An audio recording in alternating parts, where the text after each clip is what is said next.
यह माया को पार करने के लिए हमको करना होगा वही सूक्ष्म मार्ग अवलंबन। वह कहा क्या है सूक्ष्म मार्ग? वह बिंदु है। वह बिंदु से क्या होगा?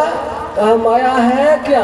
कबीर साहब ने कहा देख माया का रूप, माया का रूप देखो। क्या देख माया का रूप, तिमिर आगे फिरे, तेरी भक्ति गई बड़ी दूर, जीव कैसे करे।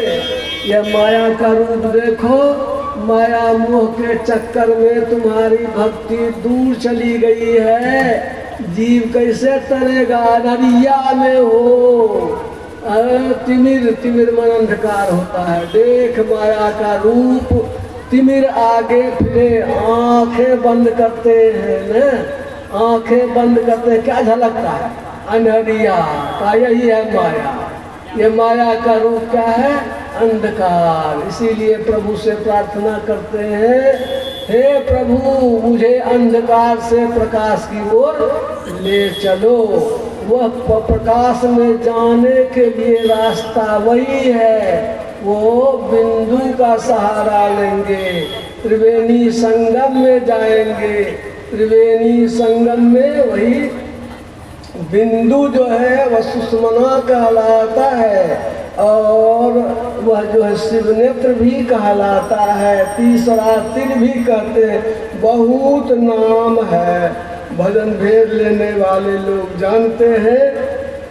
ख्याल को अपनी सूरत, सूरत का ही नाम ख्याल है, अपनी ख्याल को समेटते हैं। और समेटते हैं कैसे? जैसे कि वो समूची कहा चीटी चलल अपन ससुररिया, 9 मन काजल लगा है। 9 मन में नपने वाला मन नहीं है, मन की धारा, आँख में, कान में, नाक में, जीभ में, चमड़ा में, नवोद इंद्रियों से जो है, नवो छेदों से मन की धारा को समेट करके कहाँ ले जाते हैं? काजल लगा। काजल कहाँ लगता है? आँखें में लगेगा। आँख में ले जाते हैं मन की धारा को समेट करके। इस पर कल चर्चा करेंगे विस्तार से। वो उसके लिए वही तरीका है, कुछ नहीं है, देखते रहना है, देखते रहना है। भीतर में देखेंगे, सिमट करके देखेंगे, देखने की तरकीब से देखेंगे, धीरे धीरे धीरे धीरे मन की धारा को समेट करके ले जाएंगे अपने भीतर में। भोला बाबा शिव संहिता में कहते हैं, वो भोला बाबा क्या कहते हैं? सिर कपाले रुद्राक्षं, कपाल है न, सिर में आगे में ललाट है, उसमें शिव नेत्र है। सिर कपाले रुद्राक्षं, उसमें बील है, छेद है। विवरंग चिंतित यदि यदा, यदि इसका हम चिंतन करेंगे, ततः ज्योति प्रकाश स्यात् विद्युत पुंज समप्रभ, वहाँ पर बिजलियों के समान तेज रोशनी है। वो उसका यदि हम स्मरण करेंगे, ध्यान करेंगे, उसके ऊपर आगे, उसके आगे बढ़ेंगे, उसमें छेद में जाने का प्रयास करेंगे, प्रकाश मिलेगा। तो क्या फायदा होगा इससे? पापानां संक्षयो भवे, पापों का क्षय हो जाता है। दुराचारोपि पुरुषः लभते परमां गतिं, दुराचारी से दुराचारी पुरुष भी परम गति को प्राप्त होता है। पंडित जी पढ़ाते हैं हम लोगों को, जब बैठाते हैं पीढ़िया पर तो पढ़ाते हैं ओम।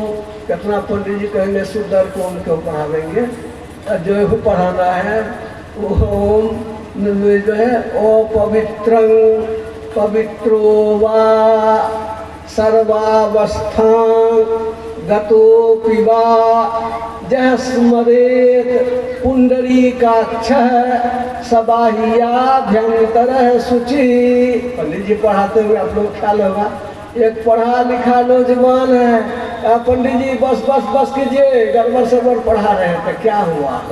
क्या हुआ? आप कहते हो अपवित्रं पवित्रो वा, अपवित्रं कैसे है? नहाए हैं, नया नया कपड़ा पहनाए हैं, पीढ़िया पर फूल काट करके ढाई दिए तो उस पर बैठाए हैं, और ऊपर से आपको नहीं संतोष हुआ तो गंगा जल छिटिए दिए। अब कैसे अपवित्र पढ़ाते हैं? अब कहते हैं कि चाहे पवित्र हो चाहे अपवित्र हो, अपवित्रं पवित्रो वा, चाहे जुठे मुँह है सर्वावस्थान घटो।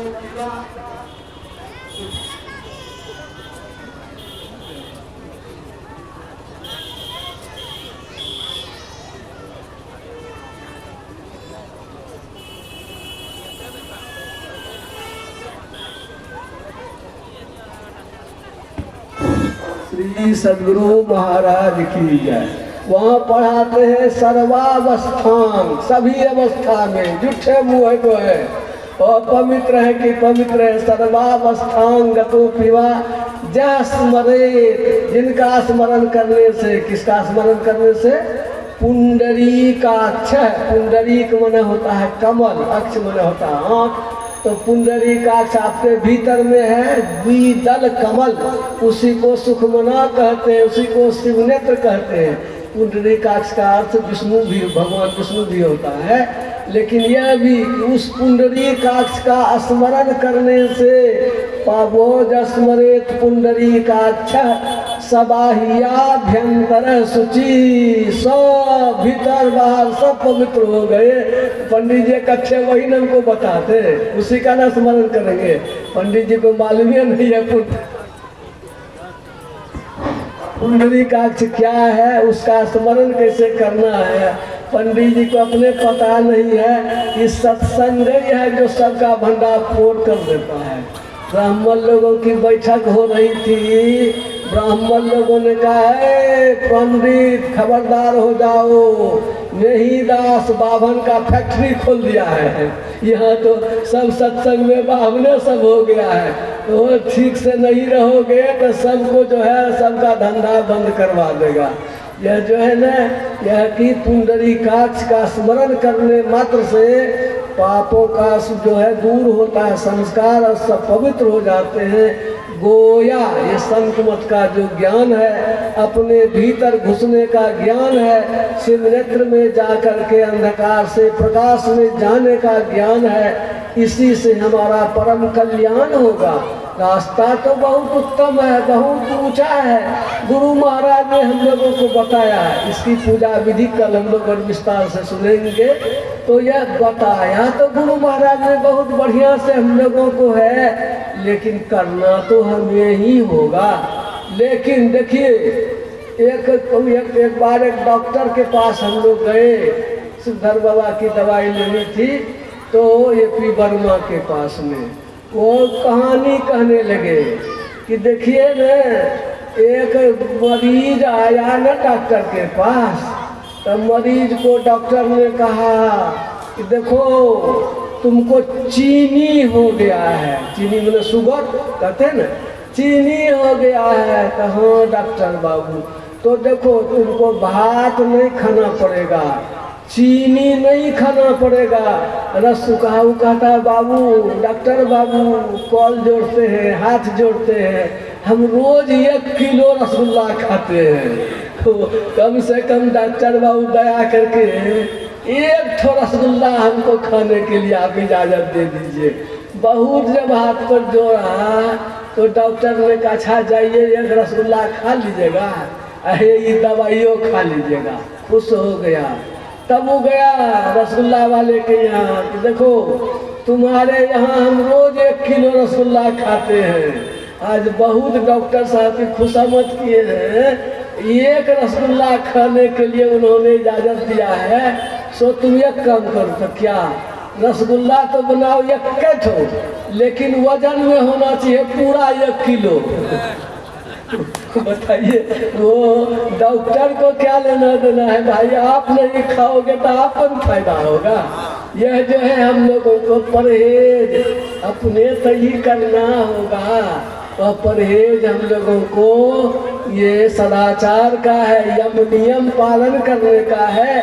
और यम नियम के साथ साथ भोजन को पहला, खान पान को प्रथम समारो, तब रस रस सब अवगुण मारो।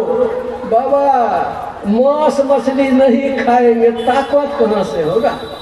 एक तो चला था, इंजीनियर है, फोन किया, बाबा हम अपना मसल बढ़ाना चाहते हैं।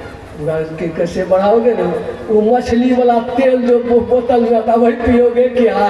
तब तो घबरा गया हूँ। बुझा के बाबा जानवे करते हैं, अब मछली का तेल पियोगे तब तुम मसल बढ़ेगा। सुनो मैं कहानी कहता हूँ। मैं 73 ईस्वी में 72-74 ईस्वी में नगरपाड़ा ट्रेनिंग स्कूल में था। वहाँ पर बीरपुर के महंत साहब ने बहुत बड़ा दंगल कुश्ती का वो किया था उन्होंने। उस कुश्ती में पूरे भारत का एक बड़का बड़का पहलवान मंगाया था। कोई मांस खाता था, कोई दूध पीता था। मांस खाने वाला एक पहलवान वो 10 किलो 12 किलो मांस खा जाता था, ऐसा खाने वाला सब था वो। और दूध पीने वाला 20 किलो 22 किलो दूध पीता था। पचेगा कैसे? पचने के लिए वो बीरपुर से नगोछिया, वो समझिए कि 30 किलोमीटर दरबर लगाते जाता था, दरबर लगाते आता था। 60 किलोमीटर दौड़ना, दंड कुश्ती कसरत करना, ऐसा पहलवान सब था। वह जब कुश्ती होने लगा तो उसमें बिहार का चैंपियन हुआ जय जय राम खलीफा। जय जय राम खलीफा वो हनुमान जी का पूरा भक्त। मैं जब एक बार 71 ईस्वी में जय जय राम खलीफा के गांव में एक साथी की शादी थी, तो बाराती में मैं जब पहुंचा तो घूमने के लिए गया तो खेत में देखा कुआं पर जय जय राम खलीफा देह में पूरा बत्ती लगाए हुए, और वो सब था, पानी भर के दिया। और जो है हाथ धोए हम लोग। अब तो कट गया सोनबरसा जीरा उसका घर था। सोनबरसा का आदमी इतना खाता था कि भागलपुर में उस जमाने में भरपेट भोजन भी होता था। आप लोगों को ख्याल होगा, होटल में 2 तरह का, तो प्लेट सिस्टम था, एक पैक सिस्टम था। भर पेट खाइए इतना टका दे दीजिए। वो यदि कह दे सोनबरसा घर है तो कितनों टका दे कर भर पेट नहीं, प्लेट से खाइए। वो खाने वाला जलपान के लिए थरिया में पूरा हेत्ता चूड़ा दे दिया, बुड्ढा और सब चीज दे दिया। इतना बड़ा लड्डू दिया, क्योंकि लड्डू का कोनो नहीं झड़ेगा। अब मिठाई कहाँ से हम खा सकेंगे। कहा बाबू साहेब आप लोग चिड़ैया वाला भोजन करते हैं, छोटका मिठाई दे कई दिन में गिर जाएगा एक आदमी, पारी बड़का मिठाई से नहीं पार लगता है। तो वह देखिए एकदम जो है वह गांव वो वहाँ वो हनुमान जी का भक्त, और वो जय जय राम खलीफा निरामिष वो बिहार का चैंपियन हो गया। अब पूरे भारत का चैंपियन, पूरे भारत का चैंपियन हुए नागा बाबा। नागा बाबा जो थे पहलवान ने कहा उनके देह में इतना ताकत है कि हम लोग हाथों नहीं मिला, कोई ने हाथ मिलाया उनसे। वो नागा बाबा साधु बाबा, उससे कोई हाथ नहीं मिलाया। तो वो शाकाहारी साधु आदमी किसको बेसी ताकत। इसलिए यह भूल जाइए कि बाल बच्चे को मांस मछली अंडा खिलावेंगे तभी दिमाग होगा, तभी मजबूत होगा, सो बात नहीं है। दूसरी बात है, हम लोगों का शरीर शुद्ध खून है, भात रोटी खाते हैं, इसमें शुद्ध शरीर में अब मांस मछली अंडा गड्ढा हो तो उसका शरीर उतना पवित्र होता नहीं है। मछली का शरीर कितना महकता है, कितना गंदा रहता है। इस शुद्ध शरीर में उस गंदे शरीर को डालेंगे तो इससे हमारा कोई फायदा लाभ की बात नहीं होगी। इसलिए भोजन में परहेज है, सात्विक भोजन कीजिए। रस्या स्निग्धा यह है, कितना खाइए, क्या खाइए, कैसे खाइए, ये पवित्र भोजन के लिए है। तो कहते हैं कि कितना खाइए। चूल्हा जलाते हैं गाय माय सब, कितना लकड़ी डालिए, कहेंगे भर चूल्हा लकड़ी डालेंगे, नहीं, जैसे भर चूल्हा लकड़ी डालेंगे जला देंगे तब खाली धुइयाँ जलेगा। उसको तो थोड़ा लकड़ी डालते हैं जलाते हैं, ऐसे ही भर कंठ खाइएगा, भर कंठ धर खाइएगा, दुनिया डकार होने करेगा, वो पचेगा क्या। इसलिए जैसे चूल्हा में थोड़ा लकड़ी डालते जलाते हैं, ऐसे ही भोजन को आधा करो, आधा पेट भोजन कीजिए। आधा पेट भोजन में आधा जो बचा, एक कोना पानी है, 1 किलो, 1 कोना हवा, ये भोजन में। दूसरी बात है, धनुषना करते हैं, पेटी भर जाता है, तो क्या करते हैं, वो पेटी खाली करते निकालते हैं ना भीतर से। इसी तरह से हम लोगों के यहाँ भी पर्व त्योहार है, तो क्या तो अरबाइन एक के शाम खाएंगे, एक शाम नहीं खाएंगे, खाली करने के लिए पेट थोड़ा खाली होगा। ये जो है पर्व त्योहार है, ये खाली करने के लिए भोजन को क्या खाए, कैसे खाए। 32 ठो दांत है तो कहा रोटी पियो और दूध खाओ।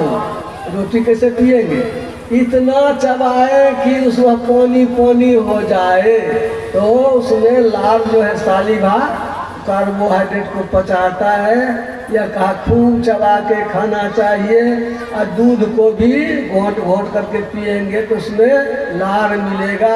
यह भोजन की संभाल हम लोगों को करनी होगी।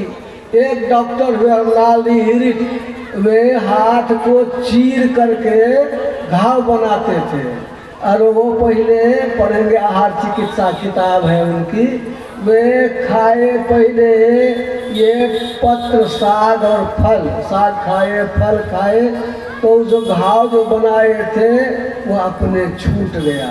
तब खाए दूध और अनाज, तो उसमें थोड़ा सा सूजन आया लेकिन अपने ठीक हो गया। तब मांस मछली खाए न, तो उसमें पीज भर गया, फूल गया, और छूटबे न करे तो खूब सेक्सा किया, दवाई लगाया, तब छूटा। तब उन्होंने लिखा 1 नंबर का भोजन है पत्र साग और फल, और 2 नंबर का भोजन है अनाज और दूध, और 3 नंबर का भोजन मांस मछली अंडा गंडा खाने की चीजें नहीं है। ये सब बहुत सारी कथाएं हैं, खान पान को संभालेंगे और रहनी को भी सुधारेंगे। ये काम है, क्रोध है, लोभ है, मोह है, ईर्ष्या है, द्वेष है, ये व्याप्त रहे हो संसार में। माया कटक प्रचंड, ये काम सेनापति कामाधिपत, दंभ कपट पाखंड, ये जो है ना, ये इसके चक्कर में हम लोग कितना क्या क्या गलत कर लेते हैं। काम के बारे में आप लोग सुना होगा कि एक था राक्षस, उसका नाम था, वो भोला बाबा की भक्ति करने लगा। भोला बाबा प्रसन्न हो गए, राक्षस था। भोला बाबा जब प्रसन्न हो गए तो भोला बाबा ने कहा मांगो, क्या वरदान मांगते हो। तो उसने कहा कि बाबा जिसके कपार पर हाथ दे जरिए जाए, वो जल जाए, यह कहा। तो कहा भोला बाबा ना सजा हो जाएगा। नारद बाबा सुन रहे थे कि भोला बाबा कितने को मरवा देंगे।